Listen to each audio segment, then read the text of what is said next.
maintenant, nous allons remettre le trophée de la femme de l'année que nous avons élu à la rédaction. Je demande à Patrice, alors Patrice, que fais-tu Patrice? Tu veux plus venir? D'accord. Patrice de revenir avec moi sur scène, accompagnée de Delphine Chen, notre directrice générale à la tribune. Merci à tous les deux de nous rejoindre. Delphine, le micro. Patrice, à toi, je pense que tu as certainement quelque chose à nous dire sur les femmes dans l'innovation et tout ce que vous faites à BPI justement pour les soutenir. Les femmes, je vous disais tout à l'heure, c'est servir l'avenir. Les femmes, c'est l'innovation. Les femmes, on l'a vu tout à l'heure avec nos jeunes entrepreneuses, c'est l'international. Les femmes, c'est la France. Les femmes, c'est notre pays. Les femmes, c'est ce plaisir de vie, ce plaisir au quotidien, cette passion très contagieuse. Et je suis très, très, très content que nous puissions remettre ce soir, Delphine et moi, à cette personne-là. Ne révèle pas. Hein. Ah, j'ai failli. J'ai vu, je te connais. Ce beau prix. Delphine, tu voulais très certainement ajouter quelques mots justement sur ce trophée. Oui, je voulais dire que j'étais très heureuse d'être là, très heureuse de cette ambiance que nous partageons tous avec toute l'équipe de la Tribune qui est présente ce soir, car on l'a dit à plusieurs reprises, la Tribune est un média engagé et moi ça me tient vraiment à cœur. Et je voulais juste citer la grande Marguerite Yourcenar, qui est, comme vous savez, la première femme à avoir été à l'Académie française, qui a dit qu'il faut un brin de folie pour bâtir un destin. Et donc, ce soir, je voulais lui rendre hommage à toutes ces femmes qui ont ce brin de folie et cette envie et cette audace. Et donc, on va voir que la grande gagnante de l'année n'en manque pas. Voilà. De folie ou d'audace? Ou des deux, peut-être. Alors, je demande justement à notre lauréate femme de l'année de nous rejoindre, Florence Alouche-Grenassia. Je vous demande d'accueillir...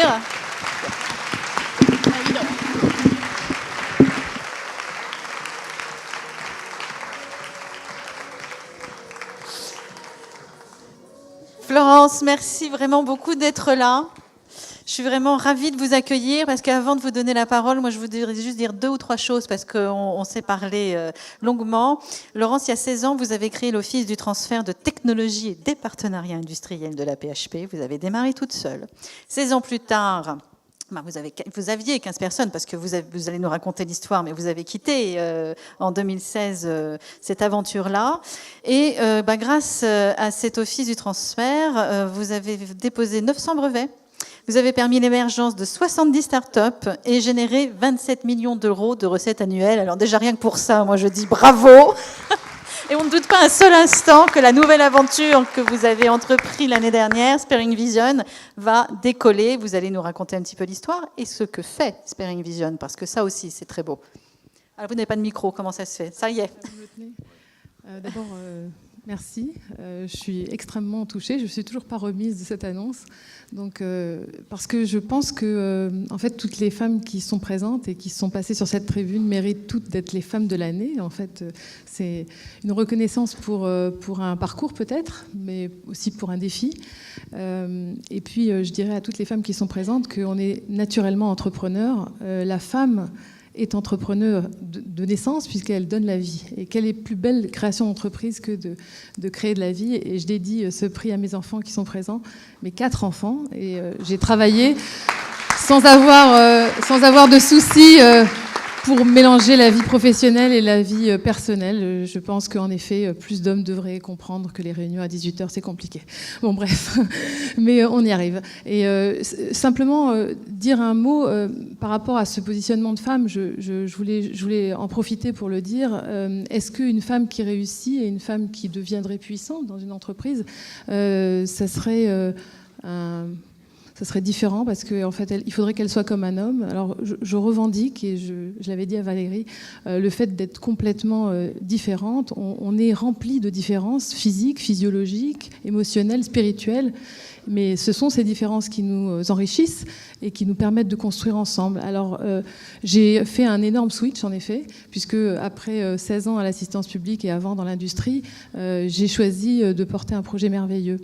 Ce que je voulais dire, c'est que je suis croyante et que je pense qu'on doit suivre certaines opportunités qui arrivent dans notre vie. On rencontre des gens formidables et on rencontre des maîtres qui nous demandent finalement de partager leur passion.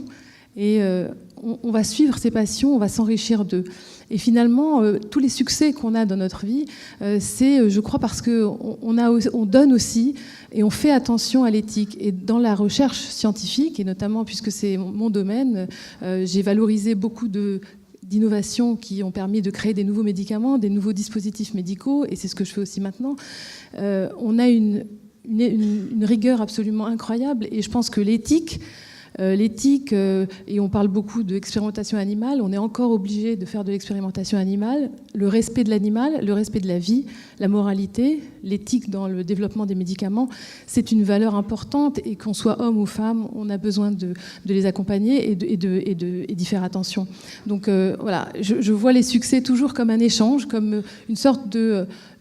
Plus on monte et plus on fait des choses remarquables et plus on est redevable en fin de compte de cette éthique. Et donc on a parlé des femmes merveilleuses tout à l'heure.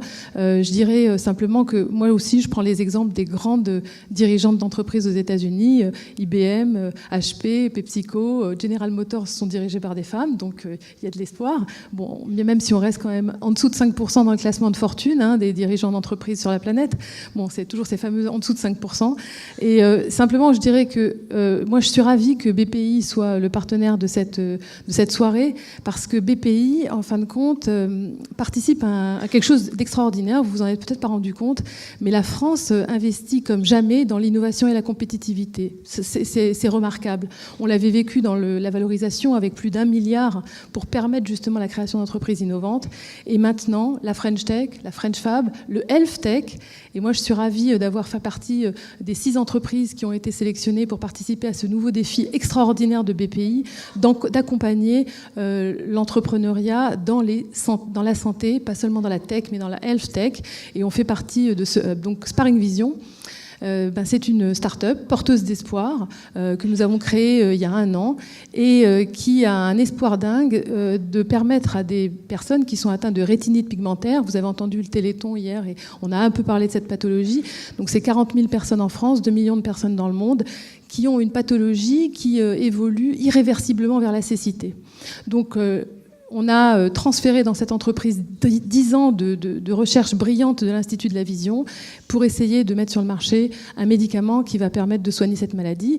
Et je suis ravie qu'on soit accompagné. Donc mon message, je vais faire très court, Valérie m'a dit de faire court. Rien dit pour Mais l'instant. mon message, c'est ça, c'est que l'ambition n'est pas un gros mot. Voilà, oublions ce mot, être ambitieuse. J'ai souvent entendu, mais elle raye le plancher. C'est absolument horrible. Est-ce qu'on dit ça d'un homme? Donc, l'ambition n'est pas un gros mot. Allez jusqu'au bout de vos rêves, portez vos combats. Vous trouverez toujours des gens. J'ai toujours trouvé des gens sur ma route qui étaient des très mauvais conseilleurs, et puis aussi, surtout, et c'est cela qu'il faut regarder, des gens qui vous pousseront le plus loin, le plus fort. Et je dis toujours, chaque jour que l'on vit est le premier jour du reste de sa vie. Et donc ce que je propose, c'est qu'on allume chacun une lueur tous les jours pour éclairer le monde. Hommes, femmes, on a tous à s'enrichir les uns des autres en gardant nos talons, notre jupe, en devenant pas des hommes, mais en respectant nos différences pour avancer. Et merci d'accompagner toutes ces entrepreneuses, parce que je salue la start-upeuse de l'année. Je suis vraiment stupéfaite de voir une jeune fille de 18 ans avec autant d'ambition, et vraiment bravo. Et vous êtes dans un pays merveilleux où on accompagne vos initiatives. Donc merci encore, et merci à la tribune. C'est nous qui vous remercions. Bravo. Je dirais juste un dernier mot. J'avais pas de citation particulière, mais c'est vrai que quand j'ai vu toutes ces femmes à la tête de grandes entreprises aussi aux États-Unis, elles sont pas nombreuses, mais elles sont remarquables. Elles ont un peu appliqué ce que disait Olympe de Gouges. Alors Olympe de Gouges, c'est un peu vieux, mais elle disait si toutes les femmes ont le droit de monter à l'échafaud, eh bien elles ont aussi le droit de monter à la tribune. Donc c'était un petit clin d'œil féministe. Bravo. Merci pour ce clin d'œil. Merci beaucoup. Une invitation à venir changer le monde avec nous. Justement, on va bientôt en parler. Je vous invite à rejoindre vos places. Vous pouvez